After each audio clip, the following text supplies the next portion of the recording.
What up, Doc?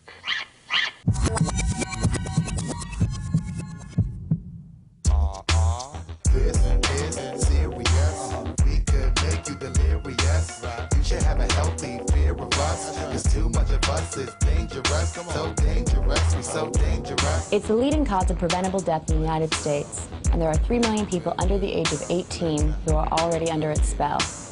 On this edition of True Life, you'll meet Pam Laffin, a single mother of 2 suffering from a 15-year addiction to cigarettes. You'll find out how she got hooked. I didn't see how much that movie affected me. How smoking ravaged her body. Right now, I'm holding my hand as still as I can. And you'll witness her heroic struggle to survive. Every time I think that this is going to be the last, hardest thing, there's something else. That's next on True Life. I Can't Breathe.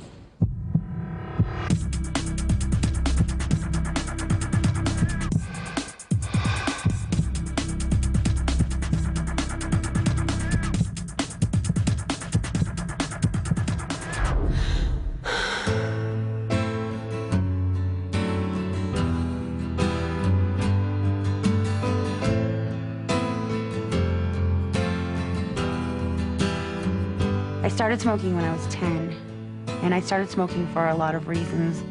The biggest reason that I can think of, even though I didn't see it at the time, I went to see the movie Grease in the movie theater. I think I was really affected by that movie because all my life growing up, we moved around a lot. I never really had any roots anywhere, never stayed in one place. The character Sandy moved to a new town from a different country. She wasn't accepted right away, and people made fun of her because she was too sweet, too nice, too good. And at the end of the movie, she decides to put on really tight black clothes and high heels and curl her hair and smoke a cigarette. Then all of a sudden, everybody likes her, just having fun.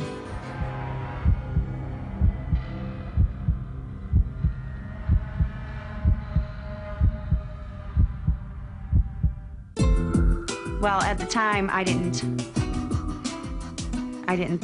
see how much that movie affected me, but I did get a perm so that I could have curly hair like hers, and I started smoking.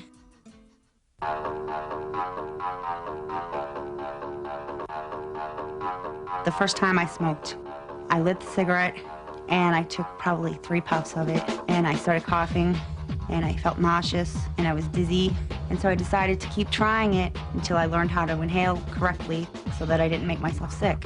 And after, I think maybe the 5th cigarette, I was able to smoke the whole cigarette and I didn't get sick.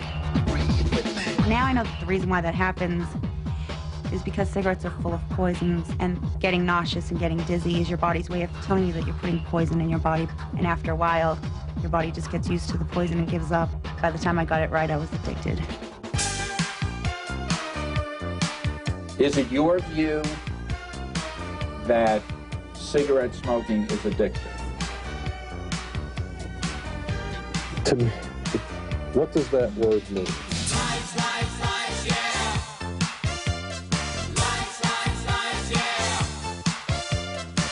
If they are behaviorally addictive or habit-forming, they're much more like caffeine or, in my case, gummy bears. I love gummy bears, and I just love them. And I want gummy bears, and I like gummy bears, and I eat gummy bears. And I don't like it when I don't eat my gummy bears.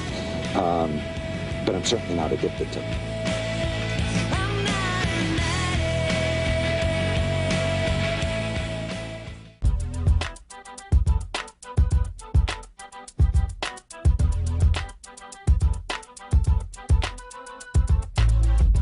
When I was 21, I started developing bronchitis. I went to a neighborhood clinic. They gave me antibiotics. In a couple of days, the antibiotics started to work, so I just continued on with my life. And a little more than a month later, I got bronchitis again. I was diagnosed with bronchial asthma. And he started to explain to me how cigarette, the heat of the smoke burns everything on the way down. It burns your taste buds. It burns your throat. Burns the walls of your bronchial tubes. It burns your cilia cells. These little hair-like cells in your lungs that help to keep the passageways clear of dust and mucus. And he told me how the smoke burns all the way down into your air sacs, and then that causes emphysema. And I said, you know what then? When I get emphysema, I'll quit smoking.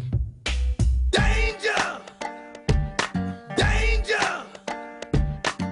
Patients who have emphysema are usually taking all of their energy to take a breath. They can barely talk in a sentence. Often they have oxygen and are really, really struggling just to maintain themselves.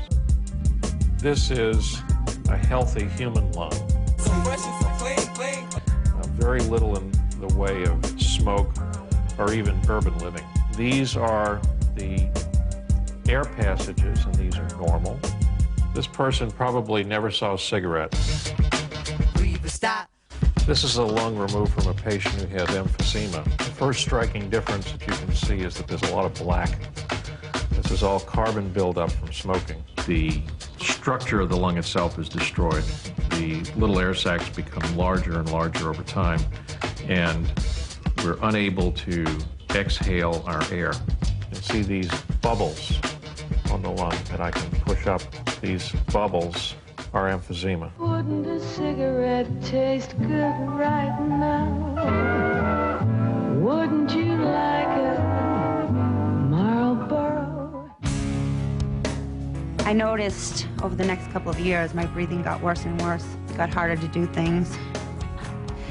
Couldn't really carry groceries up the hill or upstairs. It was getting harder to lift my children and carry them around. When I was 23, I got my own doctor. He had me use this thing, it's called a peak flow meter, and I think a normal, healthy person should be able to move the needle up to 800.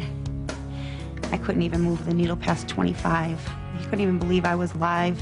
He said that he wasn't sure, but on some of my x-rays it looked like I may have the beginning stages of emphysema.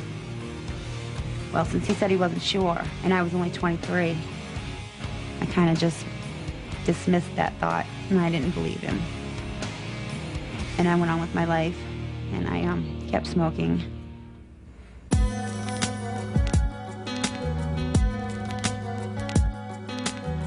So when I was 24, one day in January, and my face was completely gray, and I had big dark purple circles around my eyes. I couldn't breathe. I had an asthma cough that wouldn't stop. I really thought I wasn't going to make it through the night. So finally at that point I decided that I needed to go to the hospital.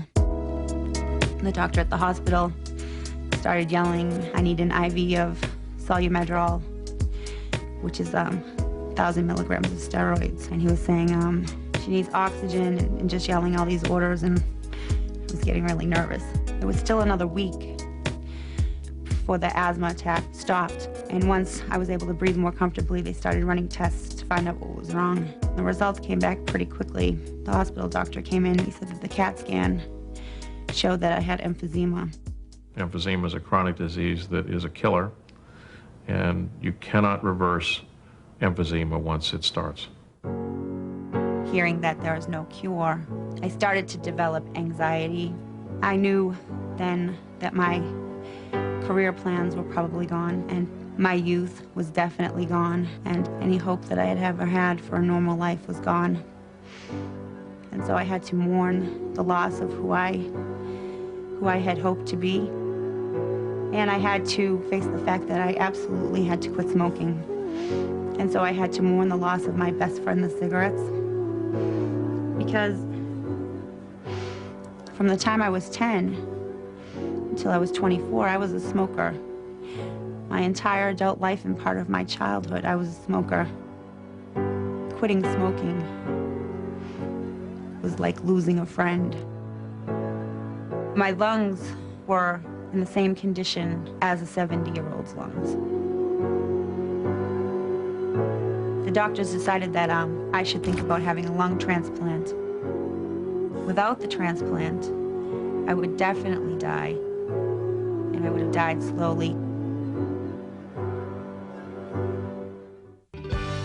A transplant offers an opportunity for someone who is near death to have a reasonable life again, to be able to do the things that they need to do, go to the grocery store, take the kids to school, those things. I had a meeting with my doctor, and he was trying to tell me, you know, you have to take medicine every day for the rest of your life. I said, no problem. I figured I could overcome all of that, and that I would just have this wonderful, normal life, like I was getting a second chance. Unlike elective surgical procedures, there's no advance notice when this is going to happen. So patients like Pam walk around with a beeper knowing that it could go off at any time, and they would have to drop what they're doing and come immediately to the hospital. My doctor called me at 5 o'clock in the morning. He said, come right away. They had a lung there waiting for me. And I went in, and I signed some consent forms, and they started to medicate me. They wheeled me into a room, and they put me on a metal table, and that's the last thing I remember. She was rolled up on her side. Her arm is brought up over her head. A large incision is made between the ribs, 12 to 14 inches long.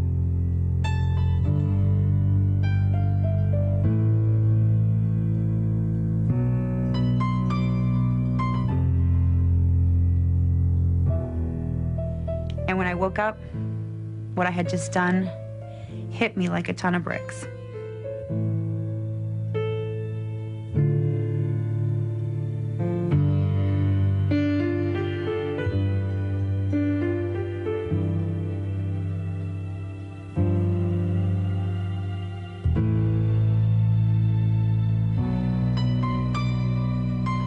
First of all, I realized that I had just made the biggest commitment of my entire life.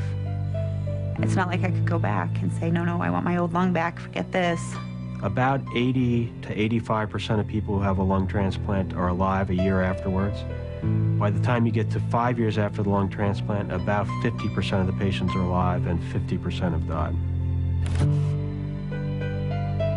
Some patients are looking at this as the cure-all, that they're going to be normal again.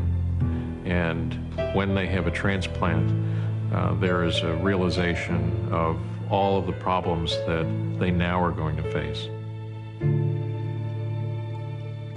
They've traded in one set of problems for another.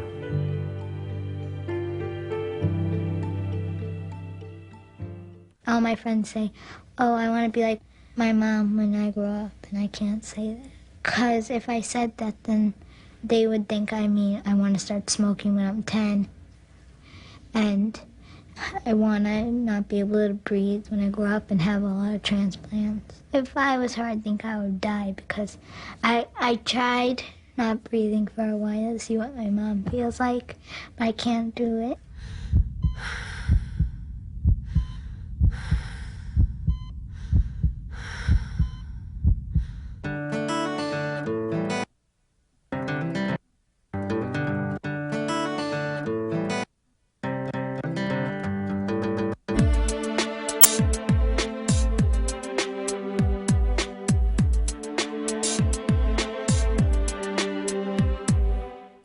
Pamela had a great response to her transplant. It was able to come off of oxygen, had very good lung function. I was optimistic. I figured I could just have this wonderful, normal life.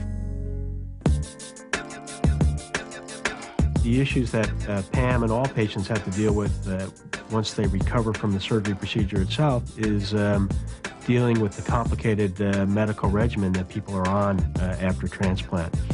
Today I want to show you my medication. This is prednisone. This is the medication that causes fullness in my face. Depending on how much of the prednisone I take, my face can be bigger or smaller. The side effects are substantial, both in terms of how people feel and in how they look. Right now I'm holding my hand as still as I can. It'll be like this for as long as I have to take this medication, which will be for the rest of my life. You've come a long way, baby, to get where you got to today. Virginia Slims. This is the taste for today's woman.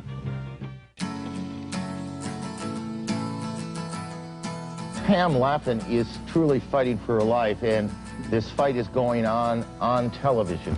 Tonight, how this Malden woman is using her story to get others to stop smoking. What is rather remarkable about this woman, who is surviving with just one lung for now, is that she's only 29 years old. This is your statement to the world, I gather. It's a message that I feel that I need to get out, yeah. When I was diagnosed with emphysema when I was 24, I started speaking. I started going to schools and speaking and talking about how dangerous tobacco is and what happened to me. And you're well aware of the uncertainties ahead in your life, and your kids are too. Yeah, we're all aware of what could happen. Well, hang in there. Thank you. Hang in there. Thanks for joining us this morning. So now it's been just a little over 3 years since my transplant. Almost 11 months ago, my transplanted lung started to go into rejection. Everyone who gets a transplant has episodes of rejection. Some can be very, very severe to the point where our body destroys the transplant. So they told me that the last thing that they usually do is radiation. So I went through 6 weeks of radiation from my neck down to mid-thigh area. And then I had a procedure called a bronchoscopy. They take a scope and they put it down my throat into my lungs, and they cut off pieces of my lungs. They test these pieces of lung to see if the rejection is there or gone. I was optimistic, and I was really sure that the rejection was gone. When they got the results back from that, they had me come into the office. I went to get my biopsy results from Dr. Riley, and he said that there's still active rejection. There's still active rejection in my air passages.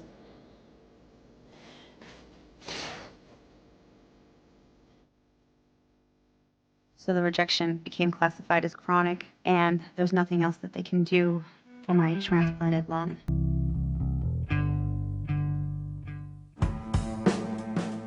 Since the rejection started, my health has quickly gotten worse. I travel in a wheelchair. I can't prepare my own meals. I can't clean up the house. I can't help my children get ready for school in the morning. I can't get out to my car by myself. I can't run errands by myself. I spend most of my days sitting here on this couch. When I think of her dying, I feel like I'm gonna have to go to her funeral, and people are gonna like look at me and think, oh, I feel bad for her, and I'm gonna be like the only one of my friends that has a dead mom. My children know that I could die, but they have chosen to believe, and I've chosen to let them believe that I most likely won't. I'm happy about the way they're turning out, the kind of people that they're becoming. They're so helpful and so loving, and they spend a lot of time with me, and if I don't live to see them grow up, then I'm not gonna know how they turn out. That's the thing that scares me, is what's gonna happen to them.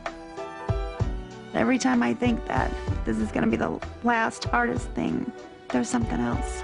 So sometimes I just wanna give up and not bother doing this anymore, but I've got the kids, and they need me, and I need them.